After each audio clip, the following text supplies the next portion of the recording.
Good evening Surabhi. Good evening sir. Good evening ji. Link send कर दीजिए ताकि जल्दी से जल्दी लोग आ जाएं, फिर हम लोग कंप्लीट कर लें आज जल्दी। Yes sir.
चलिए, लोग जब से ज्वाइन हो रहे हैं हम लोग गायत्री मंत्र कर लेते हैं।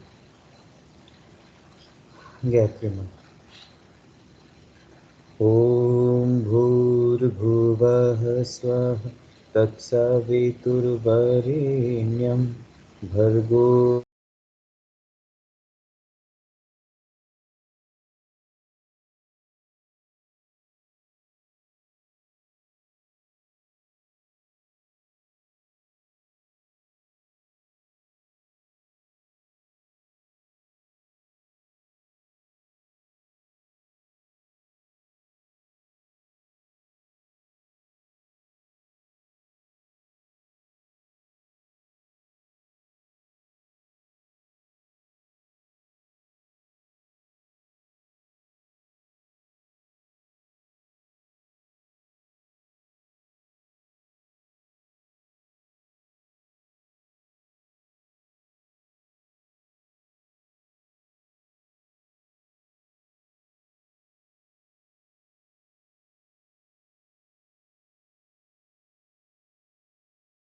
Sir you are not Audible.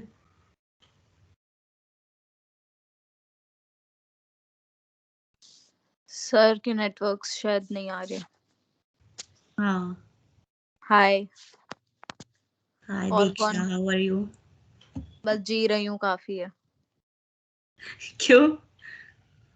बस जी रही हूँ, काफी है। सांस ले रही हूँ, बस बहुत है यार। तो ये क्यों बता, ऐसा? ये क्लास में क्या हुआ है? कौन सी क्लास में? ये क्या ऑफलाइन ऑनलाइन चल रहा है? पता नहीं, मैंने तो शुरू ही नहीं किया ऑफलाइन। सब सर ने उस दिन बोल दिया था कि 15 से ही है। ऑफिशियल नोटिस तो आ रखा है कब का? तो 15 का ही आ रखा है ना। भाई मैं बता रहे हैं, हम लोग 15 को जाएंगे, भला ही बता रहे हैं। सुरभि, हम वो करेंगे, क्या बोलते हैं उसको? धरना दे दे। हाँ, धरना देंगे भाई। ऑब्वियसली हमने ऐसे थोड़ी ना, इसलिए थोड़ी ना एडमिशन लिया है, पूरे साल हम ऑनलाइन पढ़ते रहे। हाँ, नहीं नहीं, वो तो है ही। वो तो सुधांशु सर बोलते रहते हैं, बहुत टाइम से बोल रहे हो तो। हाँ, सुधांशु सर से ही पूछेंगे कि एक सर एग्जैक्टली में हाँ पता, हाँ। क्योंकि वो पूरी प्रॉपर अच्छी सी इन्फॉर्मेशन दे देंगे। बट यार एक बात बता, यार, जब ऑफिशियल एक बार नोटिस आ चुका रिकॉर्डिंग है। चल रही है, एक बार रिकॉर्डिंग चल रही है इसमें, अबे यार। इसलिए तो बोल मत। मैंने भी अभी नोटिस किया कि रिकॉर्डिंग ऑन है।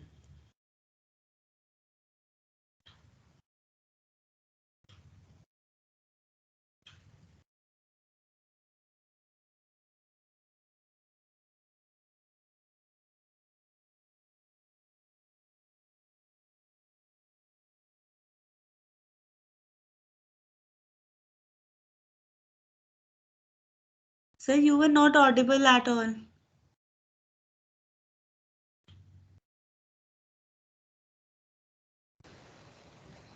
हेलो, अभी आवाज़ आ रही है?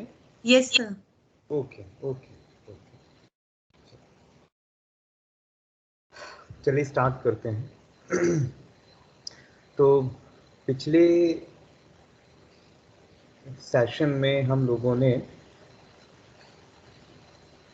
कर्मयोग के बेसिक कंसेप्ट को समझने की कोशिश की थी कि कर्मयोग रियल में है क्या, और उस कर्मयोग के कंसेप्ट को बहुत अलग तरीके से हम लोगों ने समझा था, प्रैक्टिकल अप्रोच में समझा था। आज हम लोग थोड़ा सा और आगे चलेंगे और कर्मयोग का जो आगे का पार्ट है, जहाँ भगवान कृष्ण टाइप ऑफ कर्मा की बात करते हैं, जहाँ भगवान कृष्ण बात करते हैं उन कर्म के सिद्धांत की जो बहुत ही डीप है और जो बहुत ही सीक्रेसी में है ना। तो आज हम रियल कर्म योग क्या है, हम लोग वो समझने की कोशिश भी करेंगे कि what is the exactly meaning of the कर्म योग अकॉर्डिंग टू भगवत गीता। भगवान कृष्ण के शब्दों में कर्म योग क्या है, और जहाँ भगवान कृष्ण कर्मयोग की परिभाषा बताएंगे तो आप मान के चलिएगा वो कोई बहुत सिंपल और सहज तो होगी नहीं, वो अलग एडवांस लेवल की डेफिनेशन वो बताने की कोशिश करते हैं। और वो उस व्यक्ति को बता रहे हैं जो युद्ध के मैदान में घुटने टेक कर बैठा हुआ है, जिनको अर्जुन के नाम से हम जान रहे हैं, और ऐसे हमारी लाइफ में भी हैं। सो हमने आपको बताया था ना कि हमारी लाइफ में भी हम अर्जुन की तरह हैं। हमारा माइंड जो है उस लाइक अर्जुन है ना। तो कहीं ना कहीं किसी न किसी रूप में वो बहुत तकलीफ में आता है और बहुत परेशानी में आता है, जिसकी वजह से हम डिसीज़न नहीं ले पाते हैं। हमारे अंदर वो पोटेंशियलिटी नहीं होती कि हम चीज़ों को है ना समझ पाएँ, जान पाएँ, या हम चीज़ों को फेस कर पाएँ। तो अर्जुन के साथ भी कुछ ऐसी ही कंडीशन है। अब भगवान कृष्ण जो है वो अर्जुन को क्या बता रहे हैं, कौन कौन सी बातें बता रहे हैं, हम आज के इस स्लाइड में देखते हैं। तो पिछली क्लास में हम लोगों ने कर्म योग का व्हील देखा था, कर्म का पहिया, और हमने ये देखा था कि जो प्लस और माइनस हमारी लाइफ में होते हैं, जो अच्छे और बुरे दोनों एक्सपीरियंस हम गेन करते हैं, जो भी सुखद और दुखद अनुभूतियाँ आती हैं, वो सारे एक्सपीरियंस का चक्र जो है वो हर किसी के साथ चलता है। और उसके पीछे की वजह क्या है, तो उसके पीछे की वजह है ये साइकिल ऑफ द माइंड, है ना। तो जब आप साइकिल ऑफ द माइंड को समझेंगे तो आपको एक चीज़ तो अच्छे से समझ में आ जाएगा कि हम एक्ट कैसे करते हैं, हम बिहेवियर में कैसे, हमारी आदतें कैसे बनती हैं, हमारी पर्सनालिटी कैसे बनती है, हम चीज़ों को बिहेवियर में कैसे लेके आते हैं। ये साइकिल ऑफ माइंड हमने पिछले सेशन में देख लिया था। अभी हम लोग कुछ कर्म की यहाँ पर भी बात करेंगे, है ना। तो कुछ कर्म यहाँ पे अकॉर्डिंग टू भगवान कृष्ण जो हैं, ये आपने सेट्स देखा है, द सेट्स ऑफ कर्मा। तो कुछ अच्छे कर्म, इट्स कॉल्ड अ गुड कर्म, कुछ बुरे कर्म इट्स कॉल्ड अ एविल कर्म, एंड कुछ मिक्स्ड हैं इट्स कॉल्ड अ, है ना, तो मिक्स्ड है ना, जो बुरे भी हैं और अच्छे भी हैं। और ये जो दोनों कर्म हैं, ये दोनों कर्म कहाँ से शुरू हो रहे हैं? सो दोनों, ये तीनों जो कर्म हैं वो तीनों कर्म शुरू हो रहे हैं आपके थॉट से, आपकी डीड्स से और आपके वर्ड से, है ना। तो हमारे शब्द से, हमारे चिंतन से और हमारे व्यवहार से, तो इनसे ये शब्द, ये कर्म को हम लोग यहाँ पर देखेंगे, अब सेपरेट करके देखेंगे कि एग्जैक्टली ये कर्म है क्या। सो what is the good action, what is the bad action, what is the mix and what is the निष्काम, है ना। सो पहले तो हम देखते हैं व्हाट इज द कर्म, है ना। तो कर्म क्या है? तो भगवत गीता में कर्म की परिभाषा बताते हैं कि हर एक व्यक्ति जो भी कार्य कर रहा है, उस कार्य के पीछे उसकी एक डिजायर है, उसका एक कमिटमेंट है और उसके साथ उसका एक एक्शन प्लान है, उसका एग्जीक्यूटिव प्लान है। ये तीनों मिलाकर क्या बनता है? तो ये तीनों मिलाकर कर्म बनते हैं, ठीक है। और इन्हीं कर्म से क्या बनते हैं? संस्कार बनते हैं। तो इन्हीं संस्कारों से हमारी पूरी दुनिया चलती है। संस्कार मीन्स आपके जो, आपने जो अनुभव किया है, वो जो आपके एक्सपीरियंस कॉन्शियस मटेरियल है, अनकॉन्शियस मटेरियल है, इनको हम संस्कार कहते हैं। तो कर्म में क्या है? तो कर्म तीन चीजों से मिलकर बनता है। जब तक डिजायर नहीं होगी तो कर्म नहीं होगा। आप यदि क्लास सुनने के लिए बैठे हैं तो आपके अंदर एक डिजायर होगी, आपके अंदर एक कमिटमेंट होगा और आप एक्शन प्लान पे हैं और आप मुझे सुन रहे हैं। तो आप मुझे सुनने के लिए आप ये तीन चीजें इनडायरेक्टली कर पा रहे हैं, desire, commitment and the action, ठीक है। तो ये क्या हुआ? ये है, ये सारी चीजें मिलके बनती हैं कर्म। अब ये जब ये पूछा जाए कि ये जो डिजायर है, ये कमिटमेंट है और एक्शन, इसमें से कोई एक ना रहे तो क्या कर्म योग नहीं होगा? तो यहाँ भगवान कृष्ण कहते हैं कि कर्म तो होएगा लेकिन उसके संस्कार नहीं बनेंगे। जैसे सांस लेना इट्स ओके, खाना खाना इट्स ओके, ये कर्म है, लेकिन इसके संस्कार तब तक नहीं बनेंगे जब तक डिजायर इसमें से कोई एक नहीं होगा, है ना। तो यदि ये तीनों है तो संस्कार बने, और यदि एक नहीं है तो संस्कार नहीं बनेगा, ठीक है। तो कौन कौन से कर्म हम देखते हैं? तो भगवान कृष्ण यहाँ बताते हैं, पहला है गुड एक्शन, इसको कहते हैं कर्म। जब आप फोर्थ का 17 और 18 नंबर का, है ना, श्लोक देखेंगे, आपके पास यदि भगवत गीता है तो फोर्थ चैप्टर का 8, है ना, 17 to 18 नंबर का देखिए, बहुत ही प्यारा है। आप में से यदि किसी के पास है भगवत गीता, मेरे सामने है इसलिए मैं यहाँ ओपन कर रहा हूँ। तो फोर्थ चैप्टर में आ जाइए 17 नंबर श्लोक में। तो कर्मणो ह्यापि बोध्यव्यम बोधव्यम च विकर्मणः अकर्मणश्च बोधव्यम गहना कर्मणो गति। सो गहना कर्मणो गति is the statement of the Bhagavad Gita. So कर्मणो ह्यापि बोधव्यम बोधव्यम च विकर्मणः अकर्मणश्च बोधव्यम गहना कर्मणो गति। तो कर्म का स्वरूप कैसा है, कर्म कैसा है? तो कहते हैं कर्म का स्वरूप जानना चाहिए और अकर्मण का भी स्वरूप जानना चाहिए और विकर्म को भी जानना चाहिए। सो कर्म को भी जाने, विकर्म को भी जाने और अकर्म को भी जाने, क्योंकि ये तीनों ही जो हैं वो बड़े गहरे हैं। तो अब हम लोग जानते हैं what is the karma, what is the vikarma and what is the akarma. तो what is first is the karma. So कर्म को क्या कहते हैं? गुड एक्शन, है ना। कर्म is the good action and good action with attachment and think about outcome, ठीक है। तो गुड कर्म वो कर्म होते हैं जिसको आप पुण्य कर्म कहते हैं, जिसको आप सदकर्म कहते हैं। तो ये पुण्य कर्म और सदकर्म होते हैं जो अच्छे कर्म होते हैं, जिसमें आपका अटैचमेंट होता है और आप उसके परिणाम के बारे में सोचते हैं, उसको क्या कहते हैं? Good action. It's called a कर्म अकॉर्डिंग टू भगवत गीता, ठीक है। तो जैसे हम कोई भी नेक काम करते हैं, ठीक है, वो कौन सा काम है? हमारा कोई भी अच्छा काम है, जिस अच्छे काम से आपकी और आपकी सोसाइटी का भला होता है उसको पुण्य कर्म कहते हैं, ठीक है। तो पुण्य कर्म वो कर्म है जो आपके अंदर वर्चूज लेके आता है, सद्गुण लेके आता है, सद्भाव लेके आता है, सत्कर्म लेके आता है, इसको कहते हैं good action. What now? Second thing is that what? So second is vikarma. So second is the vikarma, and the vikarma is that vikarma is bad action. Vikarma is the bad action. ये कौन सा? ये पाप कर्म है.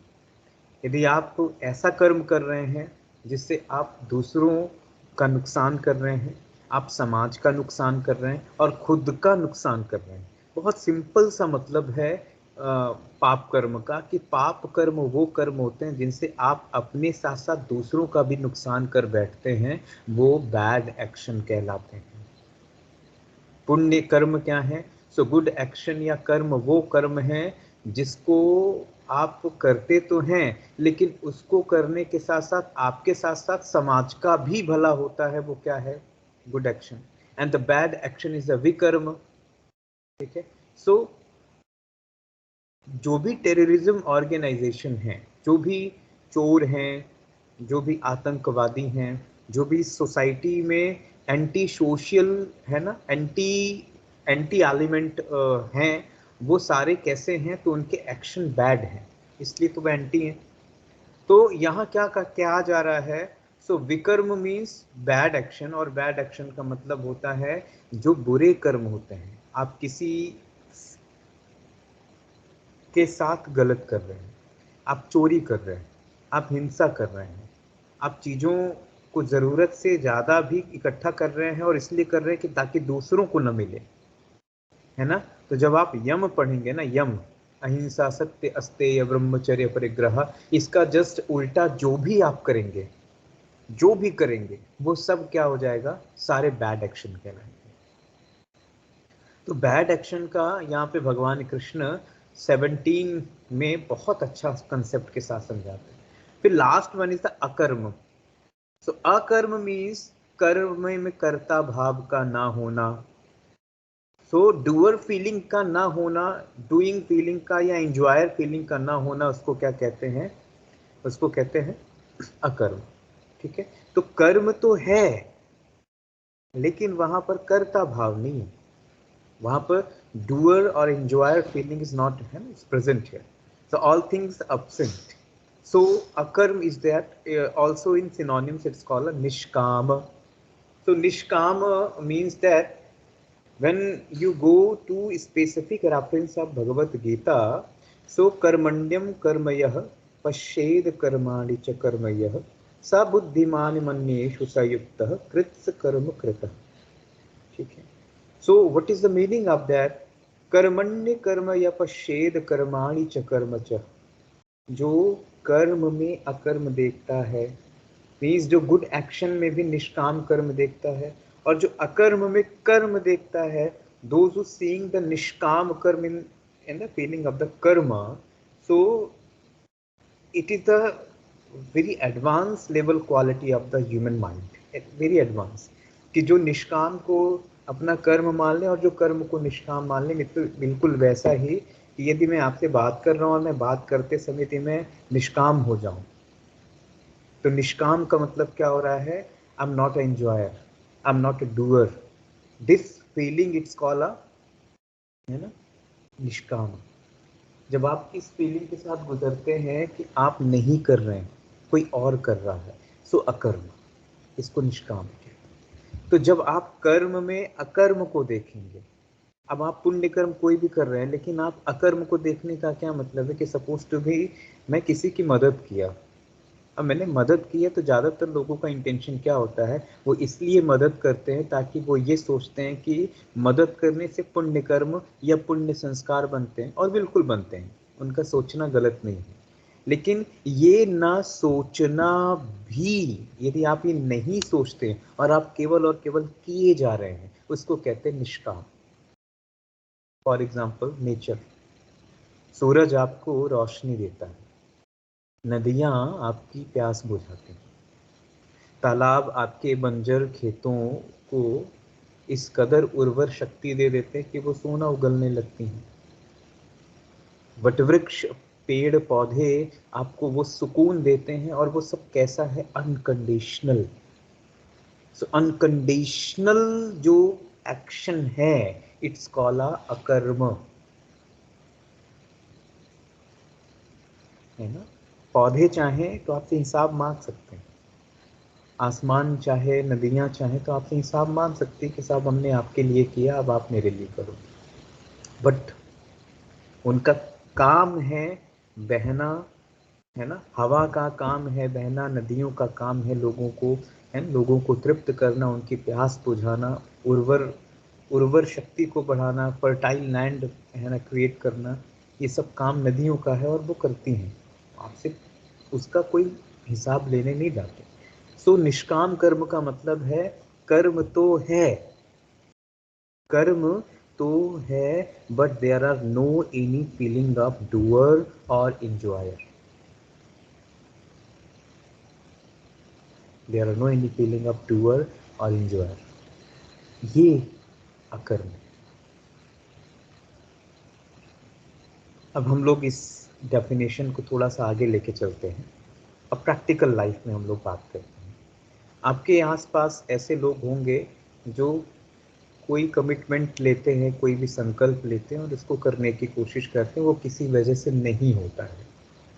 फिर वो क्या कहते हैं कि साहब हम 1 साल से 2 साल से लगभग 3 या 4 साल 5 साल से तैयारी कर रहे हैं सिविल सर्विस की, और साहब समझ में नहीं आ रहा है, हमारा भाग्य ही साथ नहीं दे रहा है, क्या है इसमें, आप बताइए।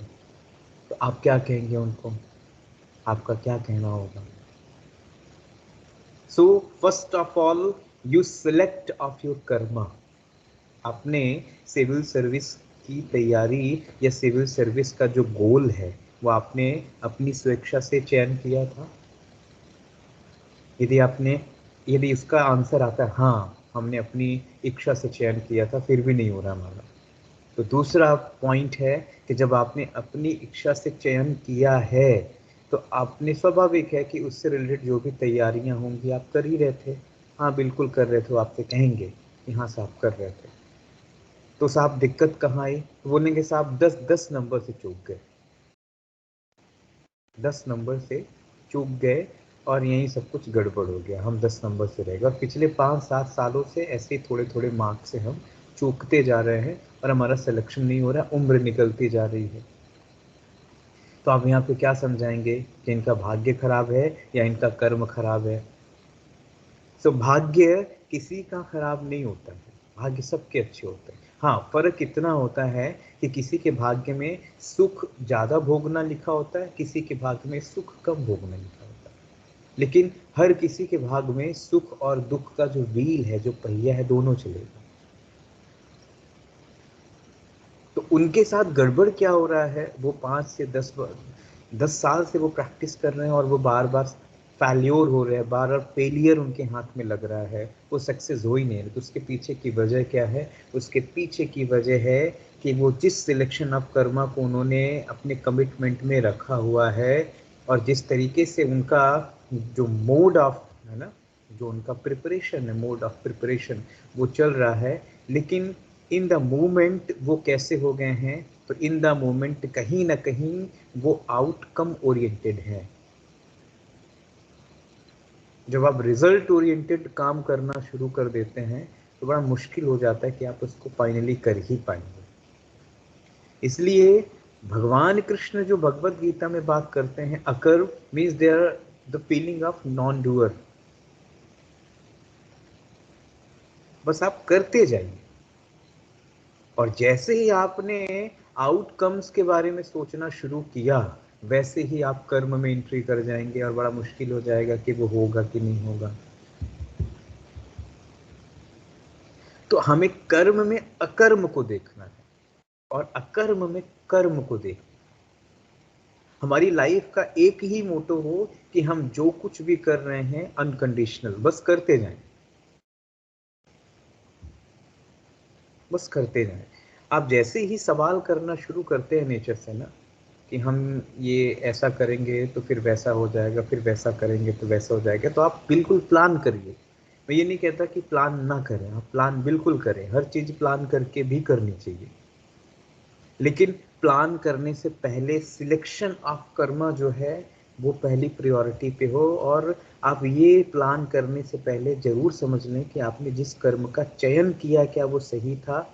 यदि वो सही है तो उसके प्लान ऑफ एक्शन में आइए, और जब आप प्लान ऑफ एक्शन में आएंगे तो चीज़ें अपने आप सही होना शुरू हो जाएंगी। तो 17 to 18 नंबर का जो डेफिनेशन है वो क्या बता रहा है, वो बता रहा था आपके कर्म में अकर्म को देखना, अकर्म में कर्म को देखना। अब एक और बहुत इंपॉर्टेंट टाइप है कर्म का, एक तो हमने देख ही लिया जिसको हमने कहा पुण्य कर्म, पाप कर्म और निष्काम कर्म। अब एक जो ये टाइप है ये हम लोग देखते हैं, और ये जो टाइप है ये हम लोगों की लाइफ से ज़्यादा अच्छे से रिलेट है, हम सभी की लाइफ से जुड़ा हुआ है। और भगवत गीता का चौथे चैप्टर का जब 5वां श्लोक आप पढ़ें, तो ये आपके पास भगवत गीता है तो आप 5वां श्लोक आप पढ़िए, उसमें आपको मिलेगा। ठीक है, तो जैसे मेरे पास है, मैं आपके सामने वो 5वां श्लोक मैं पढ़ के सुनाता हूँ। भगवान क्या कह रहे हैं? सो श्री भगवान उवाच बहूनि मे व्यतीतानि जन्मानि तव च अर्जुन तान्यहं वेद सर्वाणि न त्वं वेद परान्तप।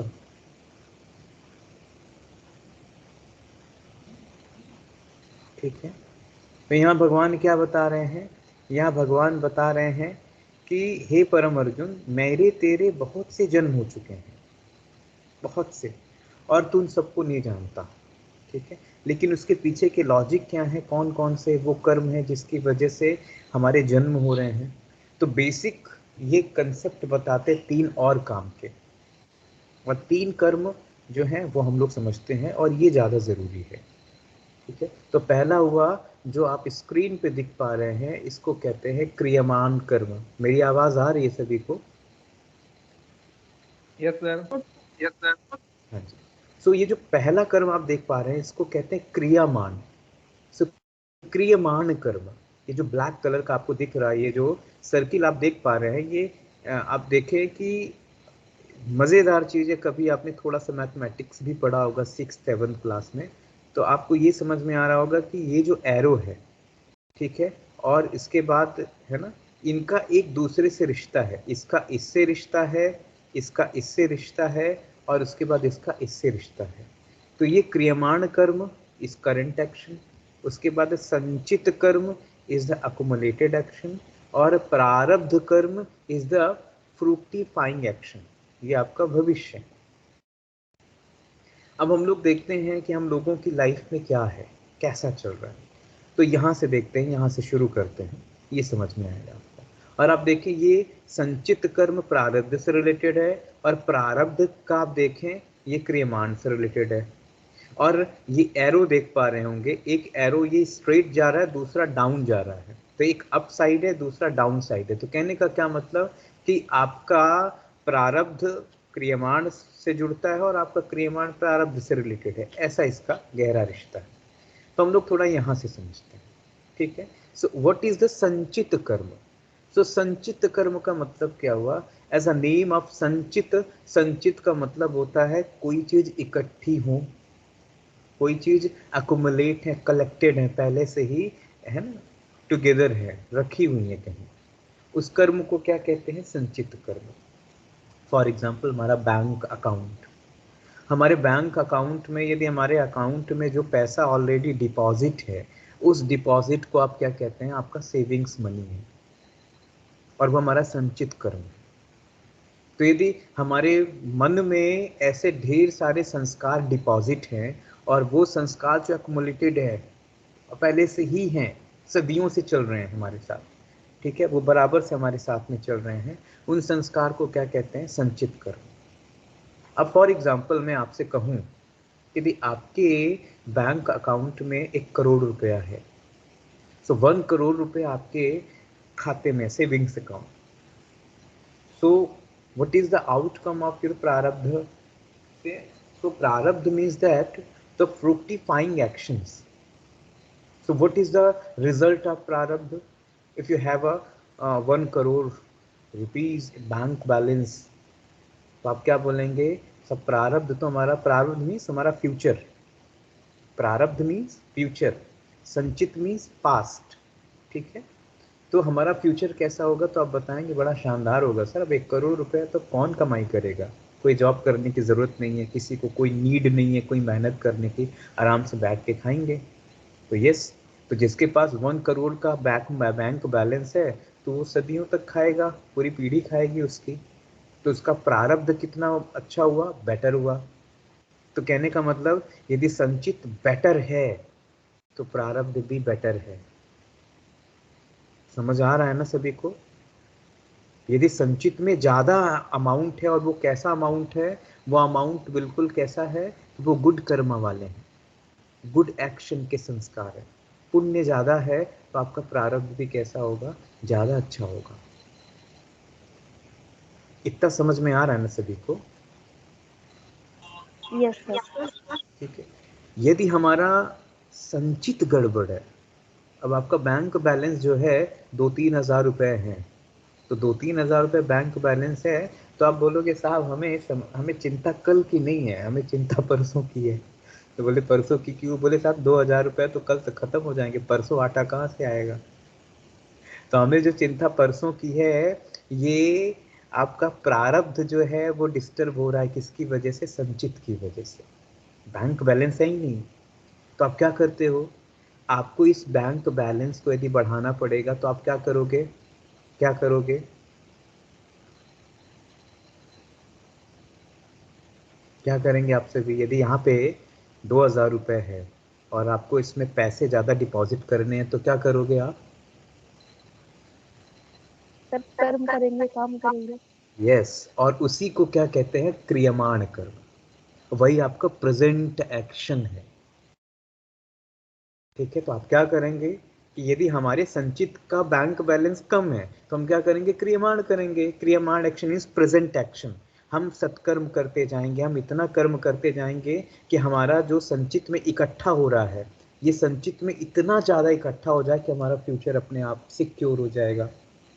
इसलिए एक स्टेटमेंट सुना है उपनिषद का है, वो स्टेटमेंट क्या है? The man is the creator of the on destiny. मनुष्य अपने भाग्य का निर्माता आप है। तो इस कर्म की साइकिल से इतना तो समझ में आ रहा है ना कि यदि किसी के भाग्य में सपोज टू भी, यहाँ क्या लिखा हुआ है, फॉर एग्जाम्पल यहाँ पर क्या है? दुख। यहाँ क्या लिखा हुआ है? दुख। तो आपका प्रारब्ध क्या हो जाएगा? दुख वाला होगा। सिंपल सा है। संचित में यदि दुख है तो प्रारब्ध कैसा होगा? आपका फ्यूचर आपका कैसा होगा? दुख वाला। लेकिन आपका प्रेजेंट एक्शन जो है, ये इस दुख की इंटेंसिटी को भी कम कर सकता है। फॉर एग्जाम्पल आप निकल रहे हो, आपके यहाँ लिखा हुआ है कि तुम्हें धूप बहुत ज़्यादा लगेगी और तुम्हें काफ़ी तकलीफ होगी जब तुम धूप में निकलोगे। ये कौन कह रहा है? संचित कर्म कह रहा है। प्रारब्ध में क्या हुआ कि साहब धूप लगेगी, इसको बड़ा दुख होगा। अब बंदा आगे निकला, तो जब धूप में निकला तो अब वो धूप से बचने के लिए क्या करेगा? तो जो लोगों को नहीं आइडिया, जिन लोगों को कर्म का थ्योरी नहीं पता है, वो क्या करेंगे बेचारे?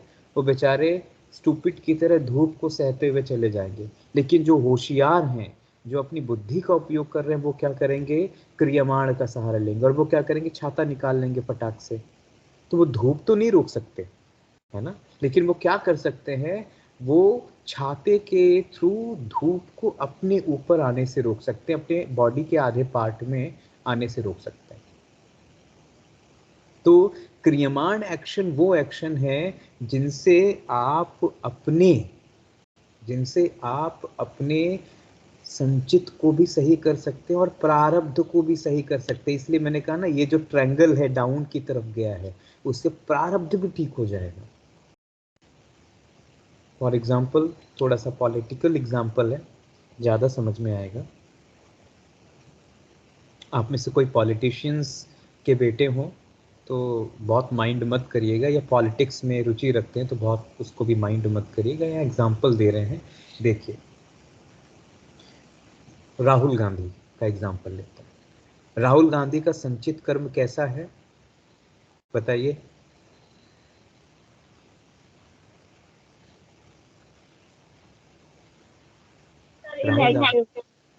राहुल गांधी का संचित कर्म कैसा है? Luxurious life. कैसा है? लग्जीरियस।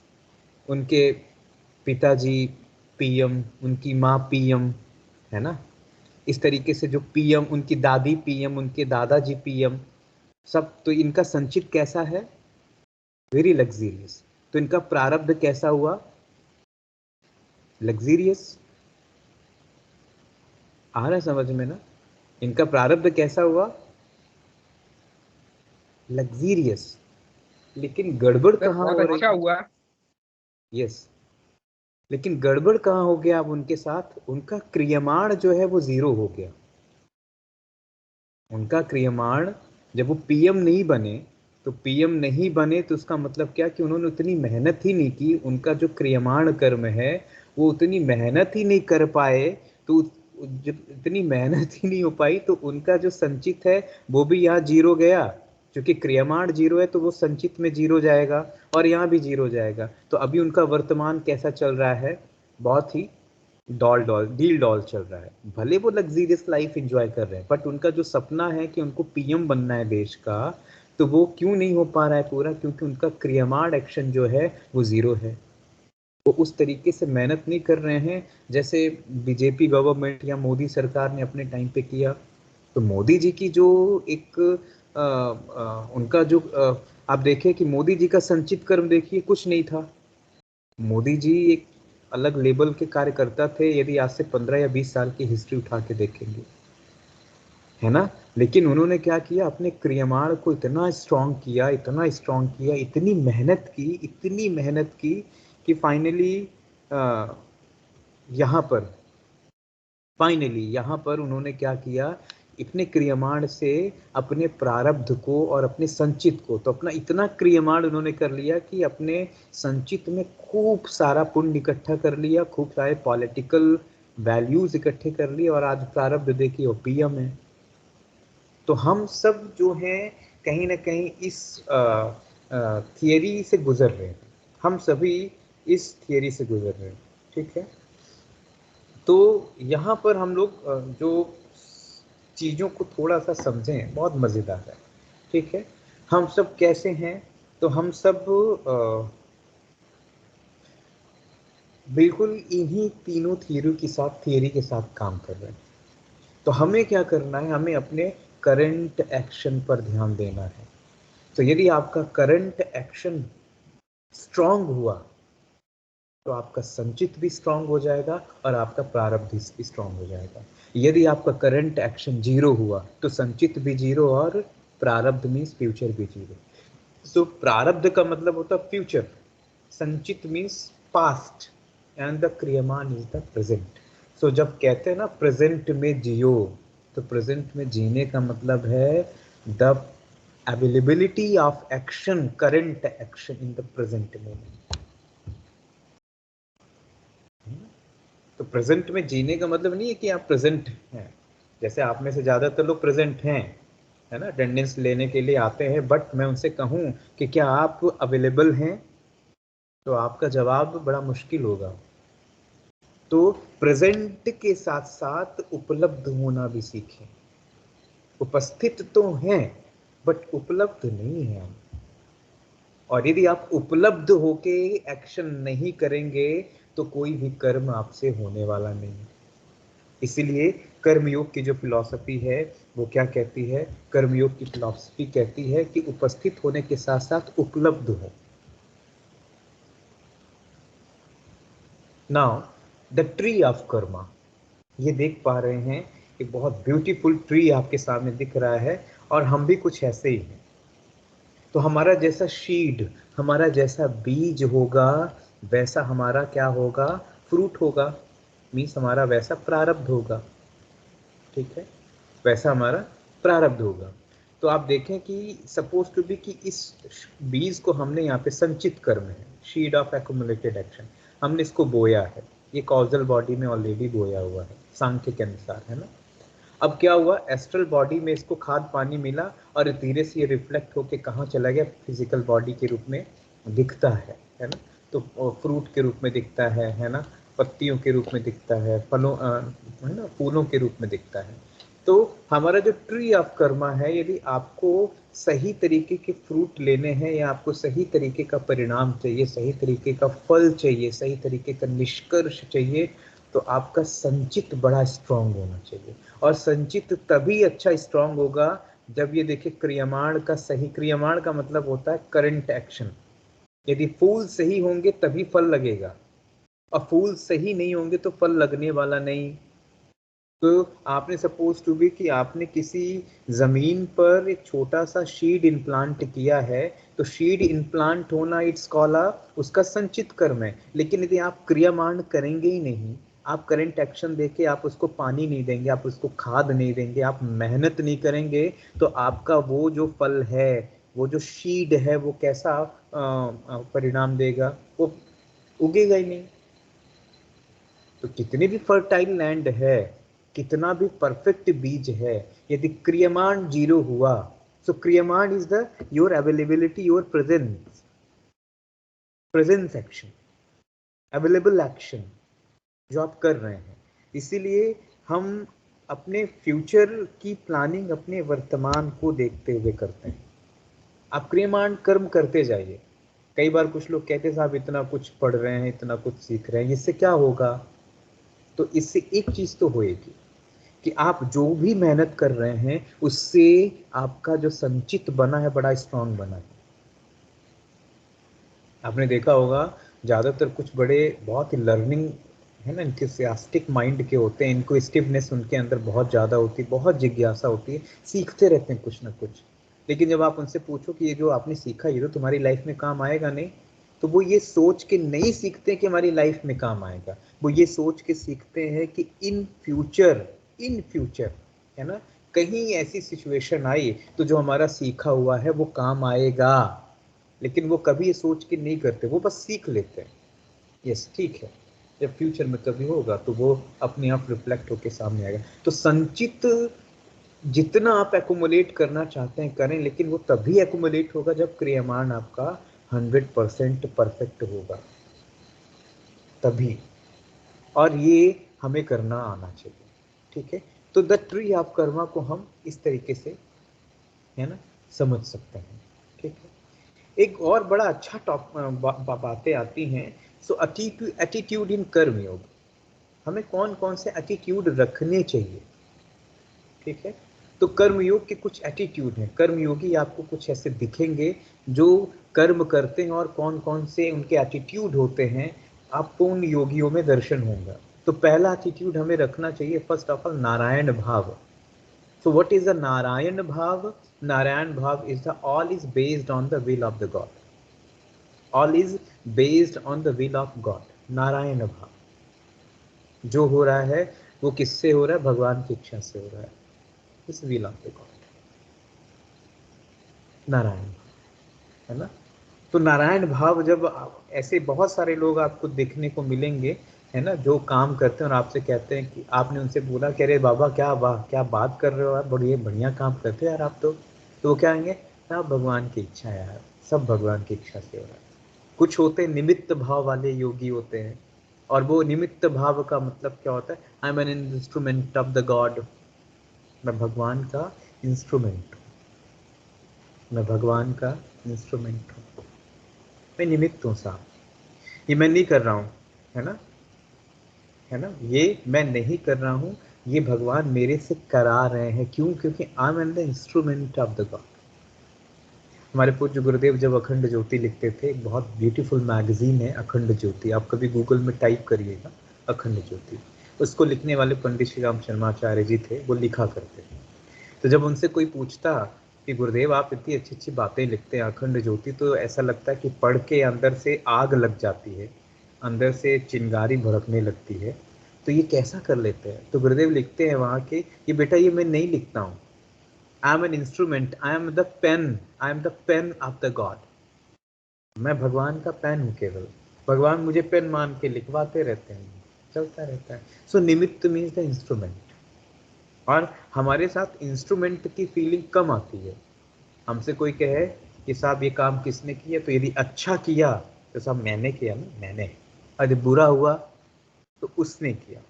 तो हमारा अहंकार जो है हमेशा प्रशंसा, अप्रिशिएशन के साथ चलता है, इसलिए वो निमित्त नहीं सोचता। अप्रिशिएट करो बस मुझे, निमित्त भाव में they are no any appreciation, the appreciation only the God. Now third thing is the Narayan अर्पण भाव। What's the नारायण अर्पण भाव? क्या होता है? सो नारायण अर्पण का मतलब होता है भगवान को समर्पित करके करना। So I surrender myself and fruits of action, है ना, इनटू द लॉर्ड।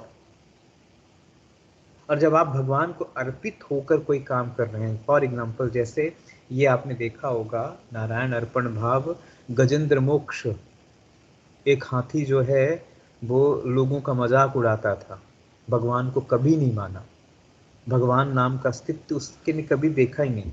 लोग नारायण नारायण करते थे तो वो उनको पैरों से कुचल देता था। एक दिन वो नहा रहा था और नहा रहा था, मस्ती कर रहा था और बढ़िया तालाब में मजे लेके नहा रहा था। अचानक से देखा कि उसका पैर जो है वो अंदर की तरफ धंस रहा है। तो उसने ध्यान से देखा तो एक मगरमच्छ ने हाथी का पैर पकड़ा हुआ है और अंदर की तरफ घसीटते लेके जा रहा है।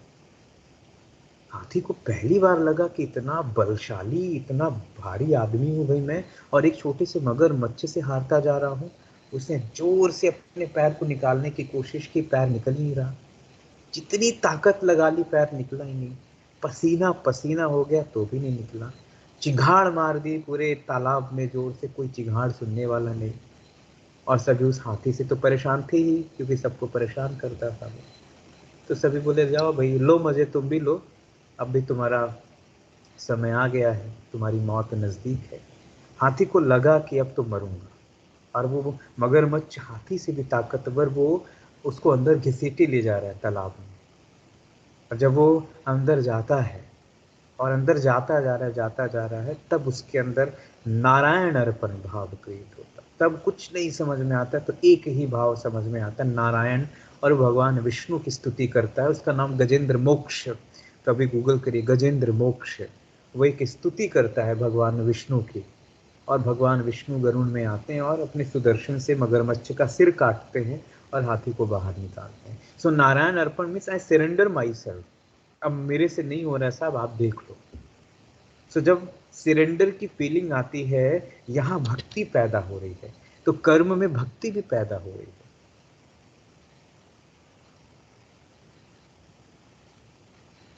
कर्म में भक्ति भी पैदा हो रही है। चौथा क्या होगा? साक्षी भाव। आई एम मेयर विटनेस, मैं साक्षी भाव हूँ। आप मूवी देखने जाते हैं, आप थिएटर देखने जाते हैं, कोई भी कल्चरल परफॉर्मेंस देखने जाते हैं, कोई भी परफॉर्मिंग आर्ट्स देखते हैं, तो आप साक्षी भाव से देखते हैं। आप मूवी देखते हैं तो यदि मूवी में कोई एक्टर या एक्ट्रेस की डेथ हो जाती है तो ऐसा नहीं होता कि आप भी वहीं फूट फूट के रोने लगते हैं, दीवार में सिर पटकने लगते हैं और कहते हैं कि हमारी ज़िंदगी बर्बाद हो गई, ये तो चला गया। ऐसा नहीं होता ना। आप अभी भारत का मैच देखा, T20 वर्ल्ड कप में भारत बाहर हो गई। जिन लोगों ने साक्षी भाव से मैच देखा उनको कोई फर्क नहीं पड़ा, लेकिन जिन लोगों ने उस मैच में अपनापन डाला, उन्होंने टीवियां फोड़ दी, उन्होंने गाली गलौज पे घर जला दिए, तमाम चीज़ें हो गई, हंगामा शुरू कर दिया, सोशल मीडिया में फालतू की हरकतें। सो साक्षी भाव means that I am a mayor the witness, मैं केवल देख रहा हूँ साहब, ठीक है। और देखना मीन्स आप उनसे इन्फ्लुएंस नहीं हो रहे। ऐसे भी कर्मयोगी जो केवल देखते हैं बस, witness, I am the witness.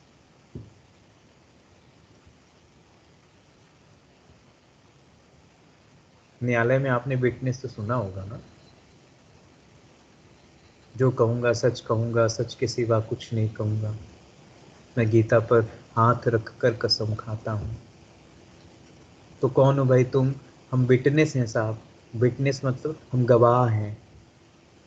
क्या गवाही दोगे साहब? इसने उस 26 तारीख की रात ये जिसने हरकतें की, मैंने देखा, तो जैसा देखा वैसा ही बताना। हाँ जी, वैसा ही बताऊंगा। तो विटनेस क्या है? जैसा हो रहा है वैसी चीजों को देख रहा है, बस witness.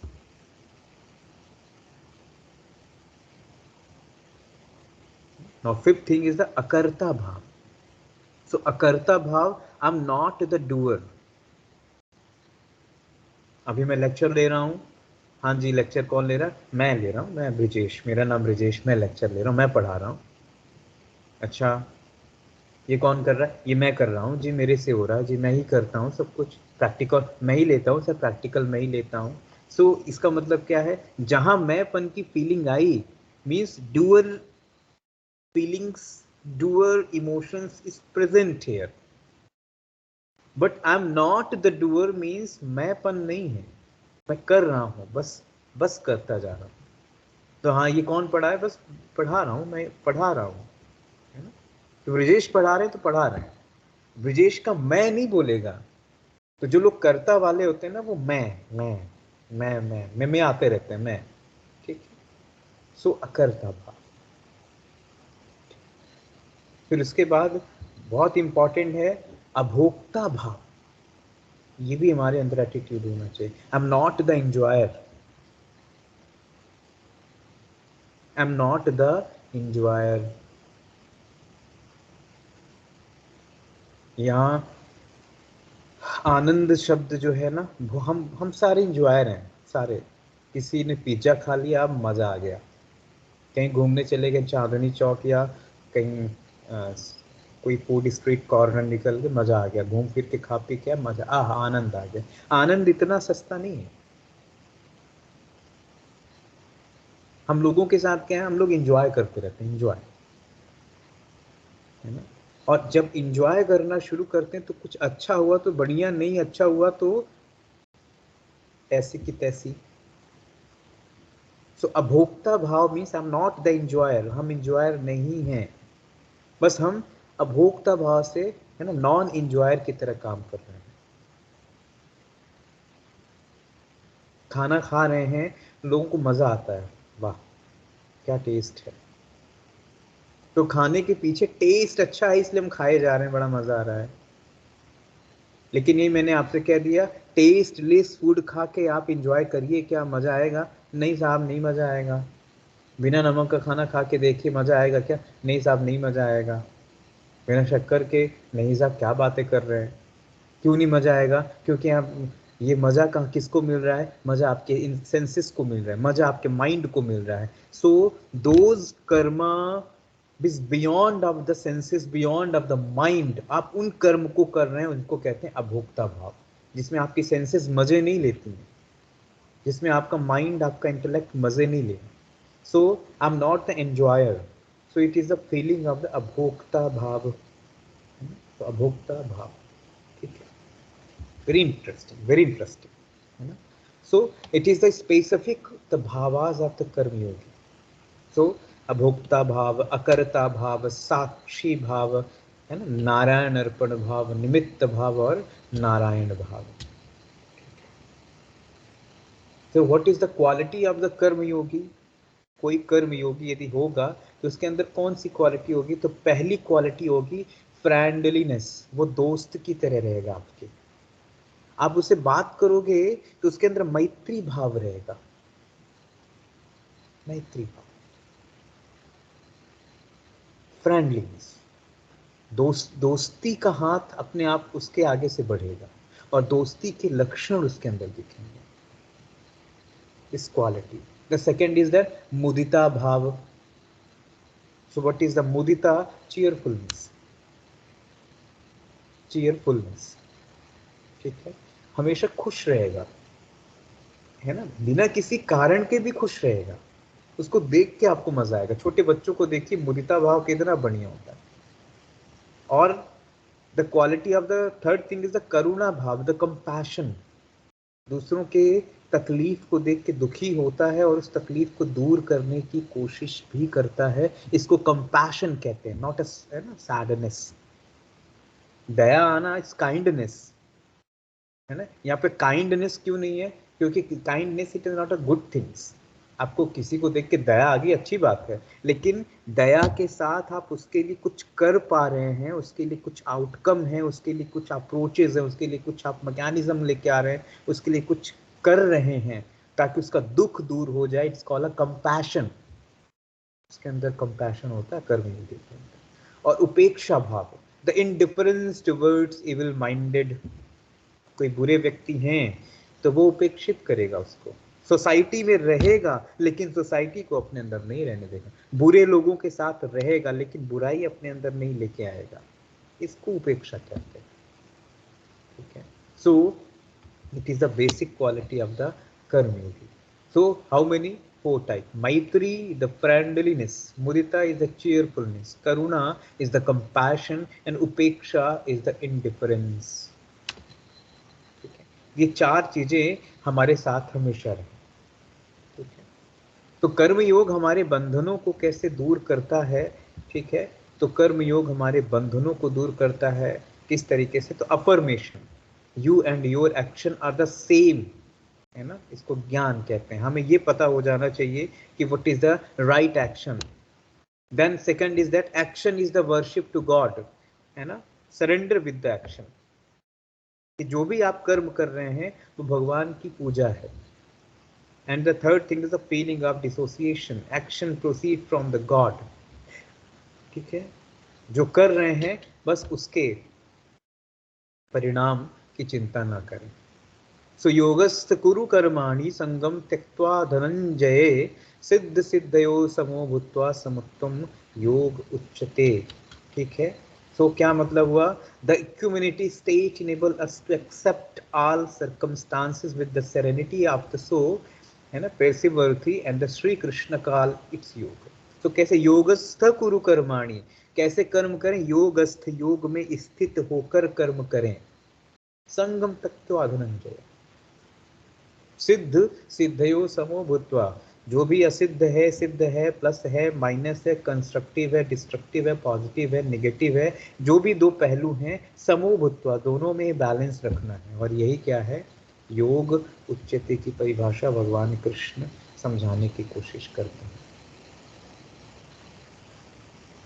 So this equipoise come from the implementing the knowledge of the previous verses. So when we understand that the effort is our hand, not the result, we that can concern ourselves only with the doing our duty. So योगस्थ कुरु, कितना सुंदर परिभाषा है। तो एक योगी किस तरीके से जीता है? तो कर्मण्येवाधिकारस्ते मा फलेषु कदाचन, ये जो डेफिनेशन आज के समय में चलती है कि कर्म किए जाओ, फल की चिंता न कर, इसका मतलब नहीं कि बस करते जाओ फल न देखो, इसका ये मतलब नहीं है।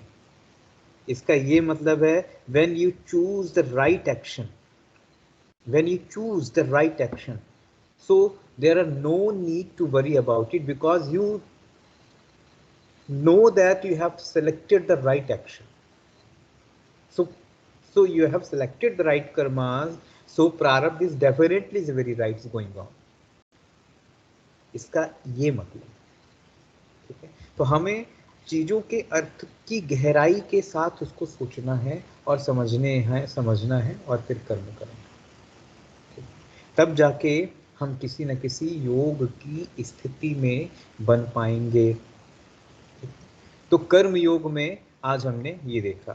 तो एक बार रिपीटिंग मूवमेंट में आ जाते हैं। तो हमने क्या देखा? तो हमने शुरू से देख लिया। क्या देखा? तो हमने व्हील ऑफ कर्मा देखा, हमने द साइकिल ऑफ माइंड को देखा कि जो माइंड का साइकिल है वो कैसे काम करता है, और जो क्लासिफिकेशन ऑफ कर्म है जिसमें अच्छे कर्म हैं, बुरे कर्म हैं और मिक्स्ड है, कुछ अच्छे कुछ बुरे, है ना, ऐसे भी कर्म हैं, ठीक है। फिर हमने कर्म के और बेसिक टाइप्स देखे, गुड एक्शन, बैड एक्शन, निष्काम कर्म, है ना। और 4th चैप्टर के 17-18 के श्लोक में भी बहुत अच्छे से देखने की कोशिश की, है ना।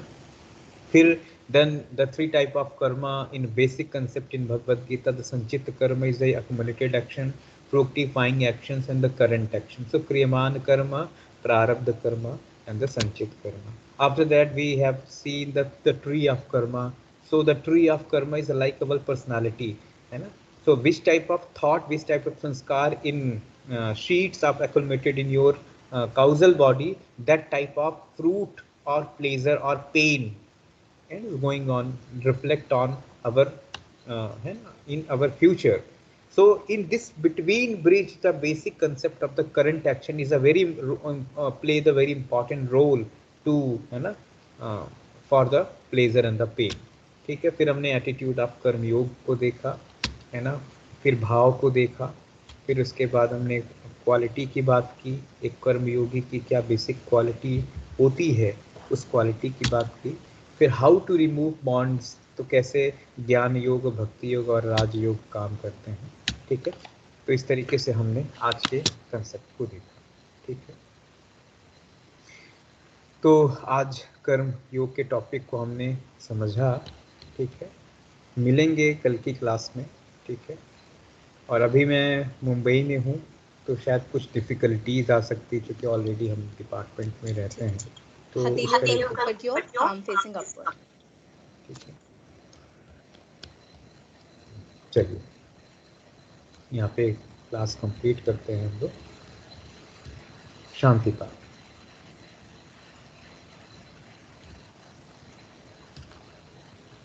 ॐ विश्वानि देव सवितर्दुर्तानि पराशुभ यद्भद्रं तन्न आशुभ। ॐ शान्तिः शान्तिः शान्तिः सर्वारिष्टसु शान्तिर्भवतु। चलिए, thank you to all. Thank you. Thank you sir. Thank you. Thank you, sir. Good evening, sir. Good evening.